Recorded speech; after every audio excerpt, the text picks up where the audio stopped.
class. In today's video, we're going to be looking at an introduction to quadratics and expanding quadratic expressions. The learning intention of this video is we're going to know what a quadratic expression and a parabola looks like. We're going to review how to apply the distributive law to expand brackets. We're going to be able to expand binomial products including perfect squares. And lastly, we're going to be able to form a difference of perfect squares through expansion. So the first part of today's lesson is going to be defining what quadratics and parabolas are. So I'm just going to give an overview, but there are many different types of graphs that can be classified as being linear or non-linear. You've already looked at the linear graphs already, but in today's focus, we're going to be looking at what quadratics are. But another example of a non-linear graph is an exponential, which you've previously looked at during semester 1. So this slide over here pretty much defines and describes what a quadratic is. We say that a quadratic is any expression or an equation where the highest exponent, meaning the highest power of a variable, meaning a letter, which is x usually, is going to be a squared sign. So these 6 examples over here, these are examples of quadratics. As you can see, it's a quadratic because the highest exponent in these types of expressions is a squared sign. I also do have 2 examples over here which don't really appear to be quadratics on first sight, but if you guys have successfully expanded it, then you will see that the highest power is going to be an x squared. I also have these 6 examples over here which are classified as non-quadratics. Well, if we look at the very first one, this is not a quadratic because the highest power is a 1. This is a linear equation instead. In this case over here, this is going to be an exponential. You don't have an x squared at all. In this case over here, this is a cubic function, okay? Because the highest power is a 3. Although it has a squared sign, this is no longer considered to be a quadratic at all. This over here is not a quadratic because this can be rewritten as x to the power of -2. So that highest power is not therefore a squared sign at all. And these are just different types of graphs in general. So these aren't considered to be quadratics. Now, quadratics can be further categorized or labeled based on the number of terms that is found in the expression or equation, okay? So quadratic can be classified as being a monomial, a binomial, or trinomial. And I want you to pay attention to these prefixes over here. So mono, bi, and tri. We know that the mono just means 1. So in this case over here, a monoquadratic, a monomial quadratic is one that has just one term, okay? So in this case over here, that's one singular term. A bi means 2, so therefore a quadratic that consists of 2 terms, whereas a trinomial quadratic is a quadratic that has 3 terms, okay? So you've got 1, 2, as well as 3. What I'm going to show you on this slide over here is what the graph of a quadratic function looks like, okay? So if you actually sketched out a quadratic equation, you're going to get this particular graph over here, and this particular curve is what we refer to as a parabola. And a parabola can either have a happy face or it can have a sad face shaped curve. And there are many features of a parabola which we are going to look into a lot more detail in future lessons. But for now, the only thing I really want you to pay attention to is what the word parabola is and what a parabola actually looks like, okay? Now, why do we actually study about quadratics? Well, the reason why we actually study quadratics is because it actually has various practical applications, okay? And the most common application is used in projectile motion. And this is a study where you look at the motion of objects that are thrown and projected into the air. And the reason why we're interested in this is because we can actually therefore calculate the maximum height or the horizontal distance. So in real life context, for instance, if something's a country's really shooting a missile, we could actually calculate its maximum height as well as its horizontal distance of where it's going to target. Also, you would actually know that from this game over here. This is an example of projectile motion as well, and all objects that are thrown or projected into the air will follow this particular pathway as well, okay? All right.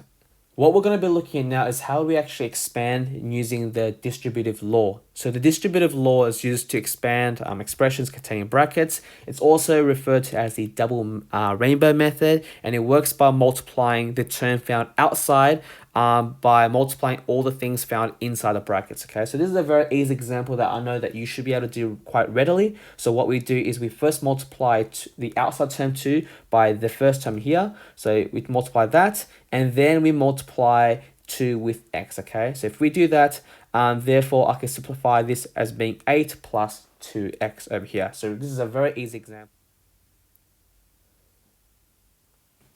So what I have on this particular slide over here is just two questions just for me to gauge your level of understanding from your previous subjects. So I want you to please have a go answering these two questions in the suggested time frame and then compare your answers with my answers, okay?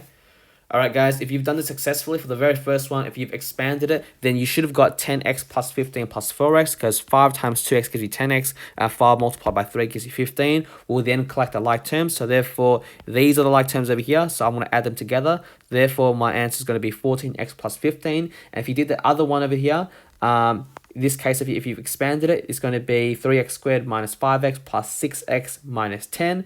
I'm therefore going to collect the like terms. So these are the like terms over here. So my answer is going to be 3x squared plus x minus 10. So what I have over here, again, I'm just going to reiterate that this over here is considered to be a quadratic is because that the highest exponent is the squared, whereas this over here is going to be a linear because the highest power is going to be a 1. What I'd like you to do right now is I want you to please pause the video right now so you can actually answer these textbook questions over here. Give yourself 10 minutes or so to answer questions 2 as well as question 3 from exercise 5A in your Maths A textbook, okay? It shouldn't take you too long because I'm quite confident that you should be able to do this given that you're a started math students. And then after you do that, please resume the video. Now we are proceeding to the core part of today's lesson, which is about expanding binomial products. What I'll do first is I'm just going to define what these terms mean. So in this case, I've got an example that says x plus 5 and x minus 5. Now, we consider this to be a binomial product because we actually are multiplying two binomials together, okay? So I can rewrite this as x plus 5 times x minus 5 because that's what the symbol over here implies, okay? Now, in this case, it's a product because you're multiplying two terms together, but we consider this guy and this guy over here to be binomials. Binomials just means things that contain two terms. So x plus 5 is one binomial and x minus 5 is another binomial. So if you put them together, we refer to this as a binomial product, okay? But if we were to be more specific, then we would kind of refer to this as a quadratic binomial products, because if you were to successfully expand this, you can kind of see that the highest exponent, the highest power, is a square sign, which is therefore going to be classified as a quadratic. What we're going to be looking at in today's lesson is that how do we actually go from this part over here, this factorized form, into this part over here, okay? And there are two ways that you can actually use to actually expand quadratic binomial products. The first method is referred to as the FOIL method, and the second method is referred to as the visual method, okay? And I'll show you both ways. Now, the FOIL method is used to multiply binomial products, and it works by following this particular acronym. So F stands for first, O stands for outside, I stands for inside, and L stands for last, okay? So what we need to do is just multiply the terms in this particular sequence and you should readily attain your answer, okay? All right, so the first thing, we multiply the first terms together. So 2x times by 4x gives you 8x squared. We then multiply the outer terms next. So 2x multiplied by negative 5 gives you negative 10x. We then multiply the inner terms together. So 3 times 4x gives you positive 12x. And lastly, 3 times by negative 5 gives you negative 15. And once you've done that, you will therefore see that these middle terms over here are like terms. So therefore, we combine them together. And if you do this, this is going to be your final answer over here. Okay. So again, I've got another example over here that kind of shows you how to use the FOIL method. So if you want to copy this down, please do so if you'd like. But I want you to please now have a go with answering this particular question over here using the FOIL method. So again, first multiply the first terms together, then the outer terms, then the inner, and then the last terms together. Give yourself 2 minutes and then compare your answers with my answers. All right, if you guys have done this successfully, what we'll do first is we're going to multiply the first terms together. So if you've done this, therefore it's going to be 2y squared. We'll then multiply the outer terms together. So go 2 times negative 2, which therefore gives you negative 4y. Then multiply the inner terms together, okay? So 1 times y is equal to positive y. And lastly, multiply the last terms together. So 1 multiplied by -2 gives you -2. And we'll always, therefore, collect the like terms in the middle. So -4y plus y is going to give you -3y. So therefore, this is going to be our final answer. What I want to show you right now is another method that you could actually use to actually expand binomial products, okay? And the way it works is that I want you to think of these things as being areas of squares and then just adding these areas together, okay? And that's kind of shown on the left-hand side, but I'll show you my example over here. So say that this over here is your question. What I want you to do is I want you to draw a rectangle and divide this rectangle into 4 sections as shown over here. Once you've done that, then the way that this works is that you're going to be writing one of these binomials on the length and one of the other binomials as the width, okay? So I'm just going to write this as x plus 5 on top, and this one's going to be x minus 4 over here, okay? Doesn't matter which way you put it, makes no difference at all. What you do next is you actually want to find the areas of each of these individual squares and then add them up together. So in this case, since this length over here is x, this length over here is x, to find an area of a square, you just multiply these lengths together. So in this case, that's going to be x squared. This is going to be 5x, this will be -4x, and this is going to be -20. Once you've found the area of each of these respective squares, you just add them up together. So write a sum. So if that's the case, this is what it would look like. And therefore, again, you just collect the like terms. So therefore, -4x plus 5x gives you +x. And that's going to be your final answer. You could use any of these methods for you to actually expand binomial products. But if you were to ask me which method I prefer you to use the FOIL method, because I think you'll find that when you're a lot more proficient, this is going to be less time consuming, less space consuming as well in terms of your exercise book. So I prefer you to actually use the FOIL method. What we're going to be looking at now is how do we actually expand expressions that contain terms found outside of these binomial products. So when you have a term, which could either be a constant, so a number or a variable in front of two binomials, what you want to do is you want to first apply the FOIL method, and then once you've done that successfully, then you can multiply your answer by the term found outside of the bracket, okay? So what I'll do is I'll use the FOIL method. So what I'll do is I'm going to go x times x, which is going to give you x squared, and then I'll multiply the outer terms together. So x times -2x is going to give you -2x, -3 times x is going to give you -3x, and -3 multiplied by -2 is going to give you a +6, okay? So once you've done that, you then collect the like terms together. So therefore, -2 take away 3x is going to give you -5x. And once you've reached up to this stage of here, then you can actually expand this over here by multiplying 2 with everything found inside of the brackets. And if you've done that successfully, then your answer should be 2x squared minus 10x plus 12. Now, using the example that I've just shown you, what I want you to do is I want you to have a go with answering this question over here. Give yourself 2 minutes and then compare your answers with my answers. If you guys have done this successfully, then what you should have done is you should have got this as your answer if you've expanded it correctly using the FOIL method, okay? What you do next is therefore you collect the like terms together. So 4x minus x is going to give you +3x. And therefore, once you've applied the FOIL method, multiply 3 with everything found inside the brackets. Therefore, your answer is going to be 3x squared plus 9x minus 12. What I want you to do is I want you to please spend 15 minutes answering questions 4 as well as questions 8. Please do all these questions just so that you have a lot of practice. As you can see, I've kind of minimized the amount of questions you have to do already for question 8. I kind of reduced it by half. So I am already being lenient. So have a go for answering these questions. And after 15 minutes or so, move on to the next part of this video. What we're going to be looking at now is looking at specific types of binomial products. And these specific types have actual names to it. So the very first type of binomial product we're going to be looking at is a perfect square. Now, a perfect square has two identical binomials, okay? So in this case, this is the general formula of these perfect squares.